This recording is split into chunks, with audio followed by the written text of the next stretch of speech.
எனக்கு ராஜஸ்தான்ல ஒருத்தர் என் பொண்ணை கல்யாணம் பண்ணி ஆகணும்னு டார்ச்சர் பண்ணிட்டேன். ஆமா, நான் 16 இருக்குன்னு நினைக்கிறேன். அந்த அவங்க வந்து இந்த கடை வச்சிருந்தேன். என்ன கடை, பொட்டு இதெல்லாம் வைப்பாங்க. அந்த கடைக்கு என்ன பேர் சொல்லுவாங்க, அந்த பெண்களுக்கான இதெல்லாம். ஆமா, அதுல நான் வேலைக்கு சேர்ந்துட்டேன். ஒரு 3 நாள் இருந்தேன். அவர் ரொம்ப நல்ல பையனா இருக்கேன், என் பொண்ணை கல்யாணம் பண்ணிட்டு இங்கே இருந்திருந்தாரு.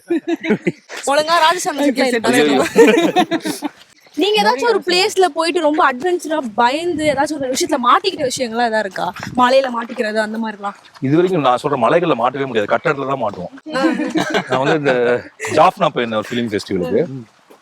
9வது மாடியோ 8வது மாடியோ அந்த மாதிரி ஏதோ ஒரு எனக்கு ஒரு ரூம் ஃபெஸ்டிவல் ஆரம்பிக்கும் முன்னாடி ரெஃப்ரெஷ் பண்ணுறதுக்காக ரூமுக்கு போனேன்.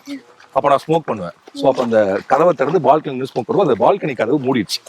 மூணா எப்படின்னா அந்த சைடுக்கு கதவை யாராவது திறந்தா மட்டும் தான் முடியும்.